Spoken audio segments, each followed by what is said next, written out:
poursuit avec Régis Le Sommier. Bonjour. Bonjour Liselotte. Et je cède la parole à Richard Dessès pour cet entretien.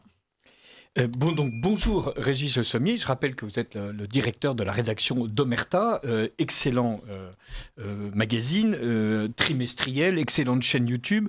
Vous venez de publier un très gros reportage sur la République démocratique de Congo, vous en aviez parlé la dernière fois, mais aujourd'hui on va plutôt célébrer la manière dont Macron a réussi à apporter la paix au Moyen-Orient. Il vient de s'envoler pour l'Égypte, il y est en ce moment pour se féliciter de la façon dont la France, je répète en fait les communiqués de presse de Macron et de Jean-Noël Barrot, a réussi à faire en sorte que plus personne ne se batte à Gaza.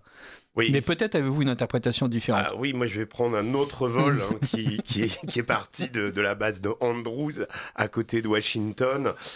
Évidemment, c'est pas Emmanuel Macron qui était à bord, c'est Donald Trump qui actuellement d'ailleurs est toujours en vol. Il est parti cette nuit et est toujours en vol et il regarde la libération des otages au compte-gouttes. Il y en a eu 7 ce matin. Là maintenant, il va y en avoir les 13 autres, ceux qui sont encore en vie, qui à peu près dans quelques minutes devraient être libérés. Alors, en embarquant, c'est intéressant parce qu'on va pas passer un petit peu... Macron pourra en parler si vous voulez, mais Donald Trump a rappelé à des journalistes ce qui allait se passer était peut-être la chose la plus importante qui lui soit parvenu à accomplir de toute son existence. Alors, ce qui est intéressant, c'est que le fait que le prix Nobel lui soit passé sous le nez semble presque oublié devant l'importance du moment. Samedi soir, je ne sais pas si vous avez regardé, Richard, mais le négociateur en chef de Donald Trump pour l'Ukraine, pour le Moyen-Orient, le fameux Steve Witkoff, l'ancien associé de Trump quand il était dans l'immobilier, qui aujourd'hui fait presque figure de diplomate vétéran du Moyen-Orient, tant il a bataillé sur ce dossier, alors que, rappelons-le, Trump n'a pris ses fonctions que depuis 9 mois. On a l'impression qu'avec Trump, il y a des années déjà qui se sont passées. Il prononçait samedi soir donc un discours sur la place des otages à Tel Aviv. Il était flanqué à sa gauche du gendre de Trump, Jared Kushner, et puis de sa femme à sa droite, la fameuse Ivanka Trump. Lorsqu'il a prononcé le nom du président américain, il y avait 100 000 Israéliens rassemblés autour des familles des otages sur cette place, et ils se sont mis à scander « Thank you Trump ». Thank you Trump. En revanche, lorsque Witkoff a voulu rendre hommage à Benjamin Netanyahou, les huées étaient telles qu'il a dû s'interrompre 3 fois de suite avant de pouvoir terminer son discours. Donc les Israéliens savent bien à qui il doit le retour des leurs, qui doit avoir lieu, qui a lieu en ce moment. Beaucoup reprochent à leur Premier ministre d'avoir fait traîner les choses, choisissant chaque fois la voie des armes, de la confrontation et plaçant la question des otages comme secondaire et leur vie souvent en danger. La dernière offensive sur Gaza City a été très critiquée, on n'en parle pas beaucoup en France, y compris dans l'armée, à travers notamment l'ancien chef d'état-major, le général Herzi Halevi. Même l'actuel chef d'état-major, Eyal Zamir, n'était pas favorable à cette offensive. Il pensait comme des militaires au bourbier que pouvait devenir Gaza City pour Tsahal. Les familles des otages, elles, voyaient les leurs condamnés. Le Hamas, ainsi acculé, les éliminerait sûrement. Dans la meilleure hypothèse, ils mourraient dans les combats. Alors cette attitude d'une partie des Israéliens est révélatrice du crédit qu'ils accordent au président américain dans cette affaire. À domicile aussi, c'est intéressant de constater que même des opposants acharnés à Donald Trump, qui font partie de ces bêtes noires comme Hillary Clinton, Susan Rice ont fait l'éloge du plan Trump. Même les Russes, par la voix de Sergueï Lavrov, leur ministre des Affaires étrangères, reconnaissent que ce plan est le meilleur que nous ayons. Alors, est-ce là un signe qu'un autre plan Trump pourrait bientôt fonctionner dans un autre endroit du monde, en l'occurrence l'Ukraine? Rien n'est moins certain à ce stade, mais l'unanimité se fait autour de l'action des Américains au Moyen-Orient, et cela méritait d'être souligné. Il reste cependant une montagne d'obstacles encore. Les prochaines étapes aborderont des questions épineuses, statut de Gaza, reconstruction du territoire, surtout avenir politique du Hamas. Celui-ci a déjà fait savoir qu'on ne désarme pas la résistance palestinienne. La route vers la paix promet encore d'être longue. Quoi qu'il en soit, on est face à un événement comme jamais un président américain n'a su créer dans l'histoire des États-Unis et du Moyen-Orient. Même Bill Clinton, avec les accords d'Oslo signés avec Yasser Arafat et Yitzhak Rabin, on s'en souvient, en septembre 1993, et par ailleurs jamais appliqués, n'avait connu un tel succès. Alors pourquoi et comment Donald Trump est parvenu contre vents et marées à obtenir cette libération et ce cessez-le-feu. Pour comprendre, il faut en revenir aux premières images. Moi, j'étais resté assez tard mercredi soir dernier pour regarder ce qui se passait et on a vu les premières images de Sharm el-Sheikh où les délégations venaient de conclure un accord. Alors, cette cité balnéaire du bord de la mer Rouge, dont le surnom de Cité de la Paix est particulièrement adapté en ces heures, avait été choisie par les médiateurs égyptiens pour accueillir les négociations, les précédentes sessions ayant eu lieu au Caire, la capitale. Sur les images, on voit les négociateurs se réjouir de la signature de cette première phase de l'accord. On voit le chef des négociateurs israéliens, Nizan Alon, qui arbore un grand sourire, qui serre la main du Premier ministre qatari Mohamed Ben Abdelrahman Al Thani. Le chef de la délégation du Hamas, Khalil Al-Hayya, lui est plus discret lors de la séance photo. On ne voit ni Steve Witkoff, l'homme de Trump pour Gaza, évidemment, ni Jared Kushner, dont j'ai déjà parlé. Kushner s'est quand même vu accusé par la presse américaine de vouloir voler la vedette au protagoniste et il s'était sans doute mis de lui-même en retrait. Alors, cette joie des négociateurs, il fallait la traduire en réalité comme un immense soulagement. Jusque la dernière minute, en effet, le Hamas semblait traîner des pieds, jusqu'à ce que les autres délégués finissent par leur dire « Ne laissez pas passer cette chance, c'est le meilleur accord que vous pourrez avoir ». Pour les rassurer, et c'est très important, ils ont mis en avant le fait que les garants de l'application de ce plan ne seraient pas les seuls Américains, souvent accusés de jouer un double jeu avec Israël, mais le Qatar, l'Égypte et même la Turquie. Dans cette affaire, la diplomatie arabe reprend des couleurs. D'ailleurs, si le plan connaît ce succès, c'est précisément parce qu'il s'éloigne des projets fous de Riviera, matinée d'expulsion des Palestiniens de Gaza, portés à un moment par Trump pour embrasser toute la complexité de la région, tenir compte des équilibres et surtout de la réalité. Les négociateurs qataris, égyptiens et turcs n'ont pas seulement discuté du plan Trump, ils ont aussi mis la main à la pâte pour l'élaborer. Alors, la paix à Gaza est-elle pour autant garantie ? Rien n'est moins certain, on l'a vu dans le sillage du retrait de Tsahal, le Hamas se redéployait en orchestrant une véritable terreur contre les clans rivaux accusés d'avoir collaboré avec l'occupant israélien. Pour le Hamas, il y a à la clé en échange des otages la libération de 1988, c'est le chiffre officiel ce matin, prisonniers palestiniens, dont au moins 250 condamnés à vie et le reste détenus depuis le début du conflit. Alors, le plus célèbre détenu palestinien, Marwan Barghouti, est de loin la figure politique la plus populaire dans l'opinion palestinienne, ne sera pas libéré par Israël, ni les corps de Yahya Sinwar, le chef du Hamas à Gaza, et de son frère Mohamed ne seront rendus au Hamas.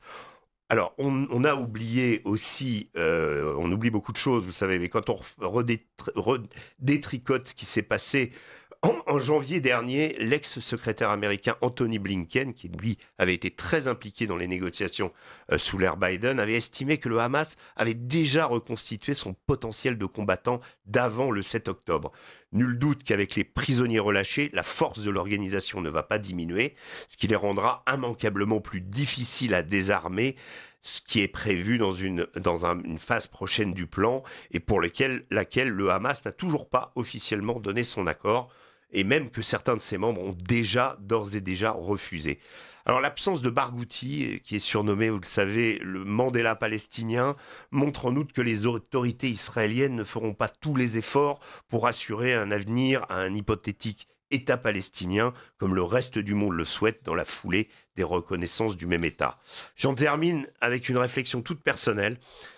Chez nous, l'importance de l'événement et le rôle joué par Trump dans cette paix en voie d'être gagné.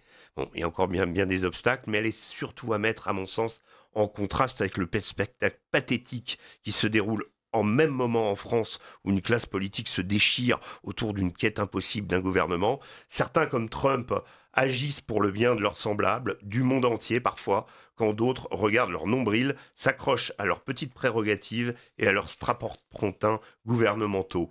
La concomitance des deux événements rend le sort de la France, à mon sens, encore plus cruel.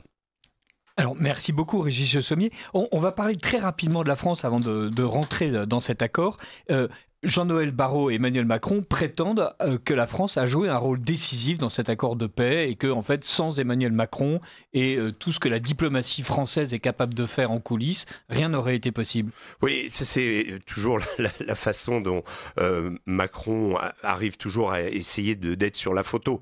Là, il va être sur la photo, il va venir soutenir le plan. Alors, la paternité de ce plan, elle est quand même fortement à mettre en doute. Il y a eu effectivement... La paternité macronienne. Macronienne, bien sûr. Il y a eu effectivement une initiative lancée par la France en août dernier avec l'Arabie Saoudite d'ailleurs, qui a, il faut le saluer, obtenu une cascade de reconnaissance de l'État palestinien. On peut pas dire que ça ait servi à grand chose actuellement dans l'affaire de la négociation de la libération des otages et du cessez-le-feu, stricto sensu. Maintenant, ça a provoqué sans doute un contexte international où cette cascade de reconnaissance, et en partie de pays clés comme la Grande-Bretagne, je pense, a quand même pesé sur les choses. Maintenant, Macron n'est pas le premier à reconnaître l'État de Palestine. Il a eu un rôle, il a eu un petit rôle. Moi, je lui concède ça. Mais ce qui est insupportable, effectivement, ce sont ces communiqués où on a l'impression qu'on est au centre des choses alors qu'on en est exclu depuis longtemps et qu'on ne fait pas partie des négociateurs. On n'est pas ceux qui, depuis le début de cette histoire, sont les mains dans le cambouis pour essayer justement de solutionner ce qui se passe. Et d'ailleurs, dans la photo dont vous parliez, avec tous ceux qui ont négocié, justement, il y avait un absent de taille, c'était la France. Oui, bien sûr, mais parce que notre rôle sur la scène diplomatique internationale, malgré les propos inversement proportionnels en termes de prétention, on va dire, de notre président, ce qu'on peut constater, c'est que la France, dans cette histoire, et comme dans beaucoup de domaines ailleurs, par ailleurs, est quelque peu diminuée, en tout cas qu'elle n'a plus du tout le statut qu'elle avait pu y avoir il y a 10 ans encore, à l'époque de Jacques Chirac, la France avait un poids, c'était un des acteurs au Moyen-Orient, ça ne l'est plus du tout aujourd'hui, mais je vous dis, le contraste est saisissant, et en plus, avec cette crise misérabiliste en interne, nous n'en ressortons pas, et là, ça grandit. Vous avez souligné un point tout à fait crucial, c'est la première étape du plan Trump qui est en train d'être mise en œuvre avec cet échange d'otages. On attend que tous les otages israéliens, en tout cas les vivants, soient libérés avant que avant que les prisonniers israéliens ne soient rendus à la Palestine. Le Hamas n'a pas l'air désarmé, et même au contraire, et Israël le dit souvent, il est toujours dangereux. Il y avait un point crucial dans l'existence du Hamas militaire, c'était le financement qu'il recevait du Qatar. Oui. Alors, est-ce que, justement, le Qatar ayant été partie prenante de cet accord, est-ce qu'on peut espérer que les financements vont se tarir ? Oui, je pense. Maintenant, vous savez, le Hamas a survécu, on va dire, dans la bande de Gaza, et continue d'imposer son diktat à peu près tous ses habitants depuis 2 ans. La vraie question qu'il faut se poser n'est pas tant... je reprends la phrase de Blinken, parce qu'elle est très intéressante. Le constat de Blinken sur le fait que l'organisation a refait ses troupes, alors que, là on parle de janvier dernier, hein, alors qu'elle a subi quand même des pertes assez conséquentes de la part des coups de Tsahal, notamment sur ses dirigeants. Le Hamas, en fait, c'est toute la question que posait Rumsfeld à l'époque Etcheni, c'est est-ce que en tuant un terroriste, on n'en crée pas 4 autour, en l'occurrence sa famille, avec la dialectique de l'engrenage de la vengeance, et c'est totalement le cas.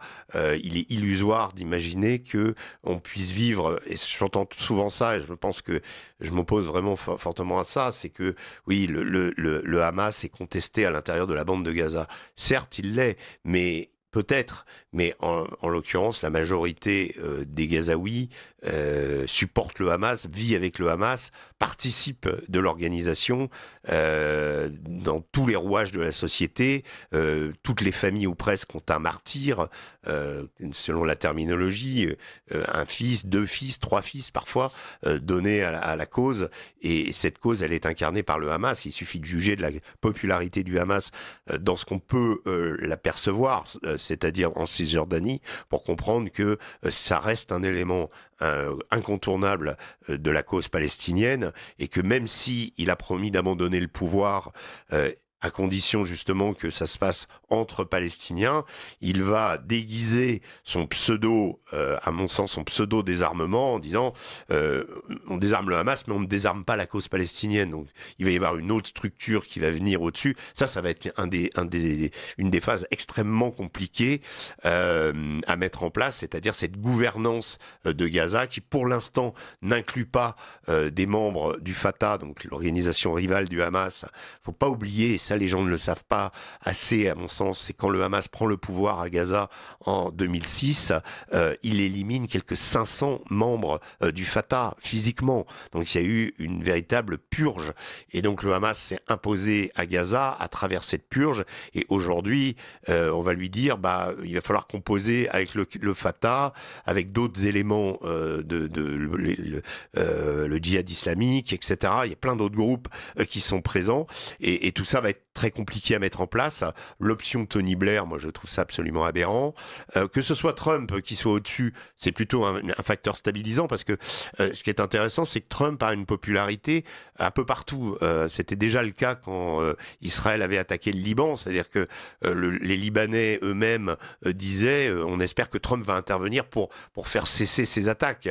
Et donc Trump arrive à imposer, c'est ça qui est surtout notoire, et c'est ça qu'il faut retenir, arrive à imposer un ordre, à imposer sa paix. C'est quand même le dossier, s'il va au bout, le plus difficile que Donald Trump avait à résoudre. Après, on lui pardonnera. Le dossier sur lequel tous les présidents américains se sont cassés les dents. On a l'impression qu'il y a une nouveauté avec Trump, c'est qu'il n'hésite pas à faire une clé dans le bras à Israël. Oui, il y a ça. Il n'hésite pas, tout en étant quand même fermement du côté d'Israël. Faut pas notamment par le biais en interne, en termes gouvernemental, de son gendre Jared Kushner, qui a un vrai impact et une vraie influence. Sa fille également.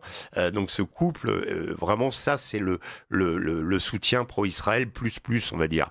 Maintenant, il y a aussi d'autres personnages autour de Donald Trump. Il y a sa base MAGA qui n'est pas très dans le soutien d'Israël, et Donald Trump est actuellement très à l'écoute de ce qui se passe chez les siens, notamment chez les jeunes conservateurs américains, ou les vieilles, on va dire, les vieux incontournables de la politique étrangère américaine, c'est-à-dire le soutien à Israël, l'hostilité à la Russie, ne sont plus non plus le vent en poupe. Et je rappelle qu'il y a un sondage aussi qui est sorti aux États-Unis récemment, où les Américains placent le soutien à un État palestinien devant le soutien à Israël. On est à 43 contre 41%. C'est la première fois. D'habitude, les Américains étaient plus massivement, tous majoritairement derrière Israël. Donc ça change. Et ça, évidemment, Donald Trump regarde ça. Il y a les élections de midterm qui vont arriver. Donc il ne peut pas faire n'importe quoi. Il a cette base et il ne peut pas, on va dire, assurer à Israël un soutien absolu, même si ce soutien est incontournable. Et il est quand même venu, on va dire, tirer d'affaire quand même Benjamin Netanyahou, parce que l'offensive sur Gaza City, dont j'évoquais son traitement anti-Israël et les critiques auxquelles elle a donné lieu, cette offensive, elle est, on va dire, elle aurait embarqué Tsahal dans peut-être 6 mois de combat combat urbain, combat extrêmement difficile, avec un risque de ne jamais revoir les otages. Là aussi, c'était quelque chose de très important. Et Donald Trump arrive et quelque part sauve Benjamin Netanyahou d'une impasse, je pense. Donc il fait d'une pierre deux coups quelque part et il s'assure une popularité conséquente. Vous regardez actuellement au moment de la libération des otages, vous avez les drapeaux israéliens partout et vous avez des drapeaux américains aussi énormément en Israël en ce moment. Voilà, donc Donald Trump arrive à faire l'unanimité. Qu'il n'ait pas eu le prix Nobel, finalement, c'est pas très grave. Oui, il travaille pour la paix et pas forcément pour le prix Nobel. On verra l'année prochaine, Oui. une fois qu'il sera arrivé au bout de son plan. Revenons sur la contestation israélienne de Netanyahou. En fait, Netanyahou est depuis très longtemps Premier ministre. Il a un passé judiciaire absolument incroyable. Il passe sa vie à passer entre les mailles du filet à cause de ses fonctions, à cause des décisions qu'il prend, y compris tout ce qui est état d'urgence et autres gadgets que les Français connaissent bien. Il y a une contestation profonde de la société israélienne vis-à-vis de Benjamin Netanyahou, et c'est pas uniquement parce que c'est un Premier ministre de droite, c'est surtout parce que c'est un Premier ministre belliciste et que les Israéliens, en fait, ont très peur de cette voie du grand Israël que Benjamin Netanyahou est en train de prendre. Oui, je pense que d'abord, oui, il y a une opposition qui s'est exprimée bien avant le 7 octobre. Hein. Il ne faut pas oublier, pendant 2 ans, la réforme de la justice proposée par Benjamin Netanyahou a été combattue dans la rue. Il y a eu des manifestations incessantes pendant 2 ans et il a divisé profondément la société israélienne sur cette volonté, globalement, on va dire, de domestiquer le pouvoir judiciaire et de l'inféoder à l'exécutif. En gros, c'est ce qu'il cherchait à faire à des fins justement de s'en tirer personnellement à cause de ses affaires avec la même justice. Donc c'est ça qu'on lui a reproché. Ensuite, Benjamin Netanyahou n'a jamais été favorable, comme beaucoup d'Israéliens, à la création d'un État palestinien. Il l'a encore répété au moins 5 ou 6 fois dans la phase finale justement des négociations, dans tout ce qui s'est passé, on va dire, dans le dernier mois. Et puis il est, on va dire, dans une coalition épaulée, soutenue par la droite religieuse fondamentaliste, incarnée par Bezalel Smotrich et Itamar Ben-Gvir, qui sont 2 de ses ministres quand même, le ministre de la Sécurité intérieure et ministre des Finances pour Smotrich, ministre de la Sécurité intérieure pour Ben-Gvir, et qui sont des soutiens des colons, de la colonisation, et qui ont une vision effectivement totalement alignée sur la prophétie d'Isaïe et sur le grand Israël. Donc là, on est dans du religieux pur et dur. Benjamin Netanyahou n'est pas un religieux pur et dur, hein. C'est un sioniste, mais ce n'est pas un religieux pur et dur, mais il est obligé de composer avec ces gens-là.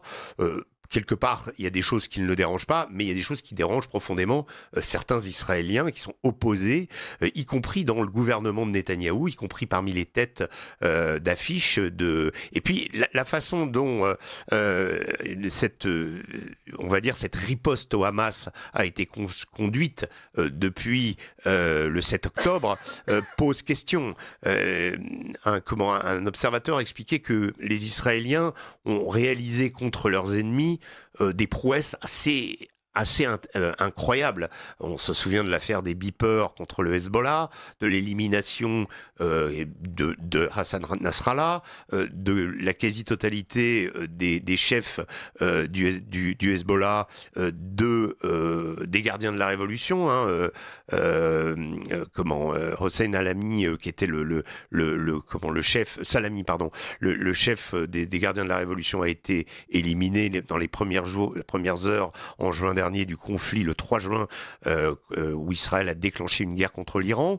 À chaque fois, Israël a obtenu des succès assez retentissants, sauf, il faut le noter, contre les Houthis, où là, on a eu beau bombarder, envoyer l'aviation israélienne, que les Américains aussi ont eu beau bombarder les Houthis, et ne sont jamais parvenus à, on va dire, éliminer le danger que posent les drones, et en particulier les missiles balistiques que les Houthis possèdent. Ce qui est intéressant d'ailleurs, parce que ça nous donne on va dire en miniature ce qu'un nouveau conflit contre l'Iran aussi pourrait, parce qu'on ne sait pas combien les Iraniens et on a vu qu'ils étaient quand même redoutables pendant la dernière guerre.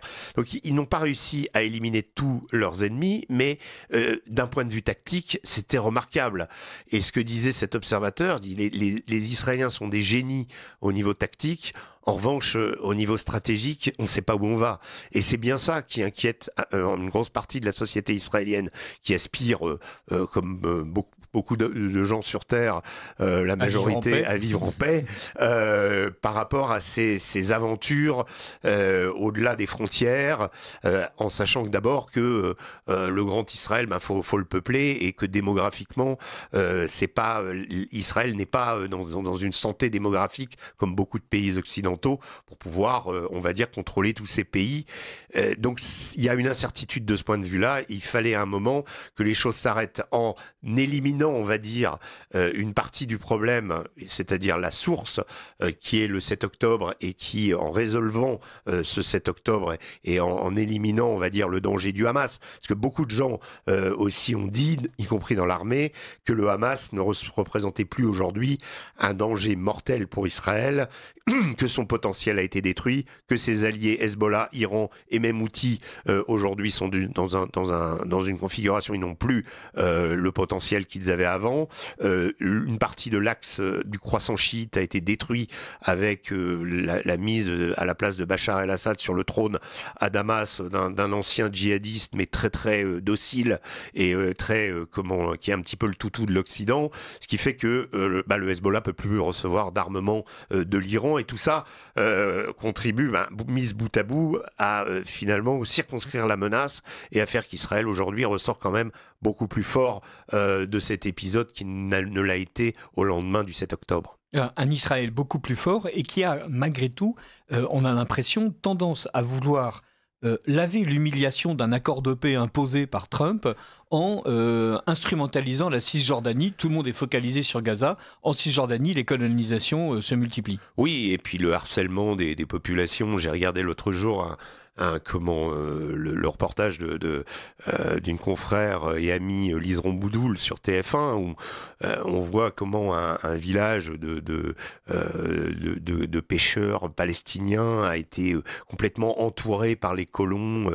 Progressivement, ils mettent des barbelés, enfin bref, leur faisant vivre un véritable enfer, et on voit ces colons venir même harceler la journaliste en lui disant allez-vous-en, etc. Donc on sent l'hostilité, on sent que évidemment ces colons, avec ces deux ministres que j'ai cités tout à l'heure, ont le vent en poupe, et que ça pourrait être catastrophique, ça, pour le coup, parce que l'annexion de Gaza, comme c'était prévu à certains moments, même parfois avec l'accord de Trump, souvenez-vous, il a manié le chaud et le froid sur cette histoire. L'annexion de la Cisjordanie pourrait être aussi catastrophique et faire en sorte que les fameux accords d'Abraham que Trump a mis sur les fonds baptismaux, et qui ont permis déjà quand même de nouer des relations diplomatiques entre Bahreïn, les Émirats arabes unis et le Maroc avec Israël, ce qui est quand même totalement inédit. Trump voudrait profiter justement de l'élan de cette paix pour continuer ces accords d'Abraham, mais qui se font avec un volet sécuritaire offert et assuré et garanti par les États-Unis, qui a été quand même mis un peu sur la touche avec l'affaire du bombardement de Doha, avec la réunion du Qatar et du viol de la souveraineté du Qatar. Ça a été vraiment problématique. Ça aussi, là aussi, Trump a forcé Benjamin Netanyahou à appeler l'émir du Qatar, Al Thani, et à s'excuser, en tout cas pour l'un des morts qui avait été causés par cette frappe. Et donc là, on sent bien que Trump est intervenu parce que les intérêts américains et les intérêts israéliens ne coïncidaient plus du tout dans la région. Et Netanyahou est peut-être allé trop loin, mais quelque part, ça a provoqué peut-être aussi un début de solution. Ces pays arabes ont été beaucoup plus impliqués, comme je le disais dans ma chronique.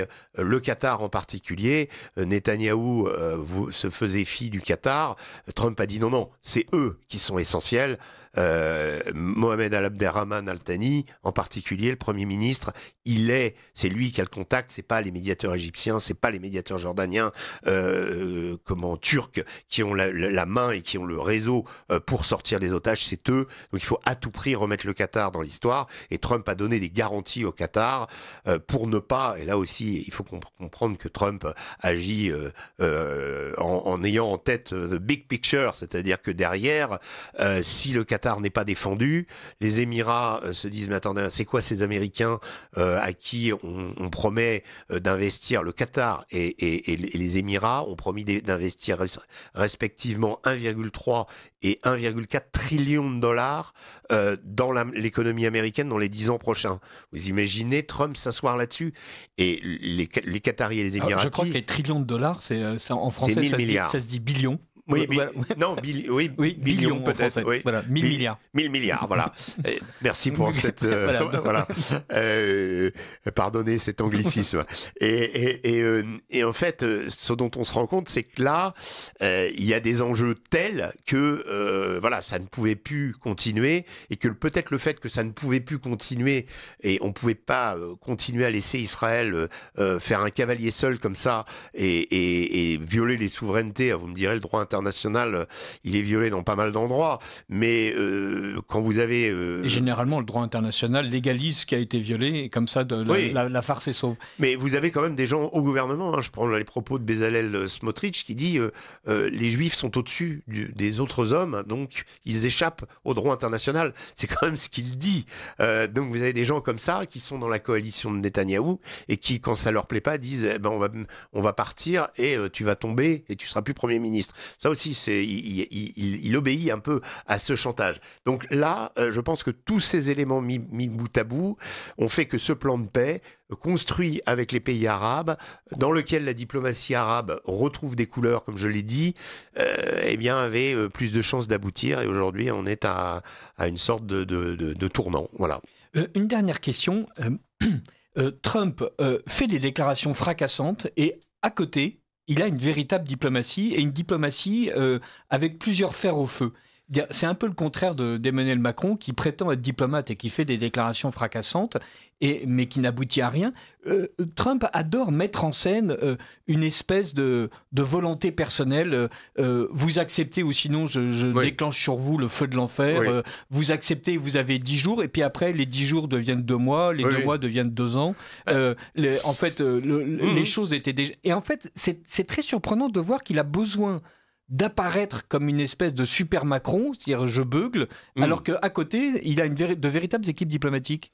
Il faut reprendre le fondement de Trump, qui se trouve dans un petit ouvrage appelé L'art du deal, qu'il a écrit dans les années 90, à l'époque où il construisait sa fortune avec un certain nombre de personnes aussi, et tâtonnant aussi, pas mal. Et l'art du deal, c'est quoi? C'est de monter les enchères de façon extrême pour ensuite trouver un delta dans la négociation. Et Trump a toujours été, je veux dire, je frappe d'abord, j'assomme. Et ensuite, après, je louvoie, quoi.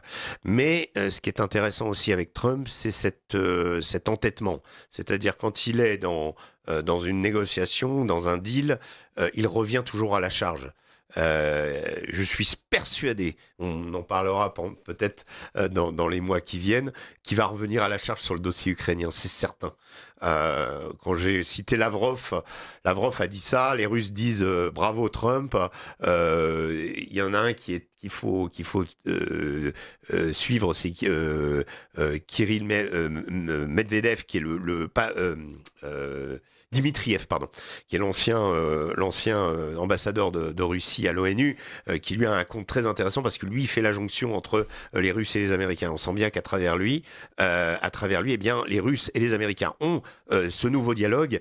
Ils veulent faire des affaires à tout prix, ils veulent développer et que la guerre en Ukraine, pour le moment, bloque ça. Mais à un moment, il va y avoir négociation. Trump va revenir à la charge. Peut-être que Poutine aura obtenu ce qu'il voulait jusque-là, et Trump viendra sauver l'Ukraine et Zelensky peut-être. Voilà. Et avec un peu de chance, donc, le prix Nobel de la paix 2026, avec Gaza pacifié, la Cisjordanie préservée, l'Ukraine enfin en paix, et l'ONU forcée de reconnaître que Trump, en fait, est efficace plus que Macron, ou alors, coup de théâtre, Macron, prix Nobel de la paix, pour des raisons qui nous échappent à tous. Merci beaucoup, Régis Le Sommier. Merci, Richard.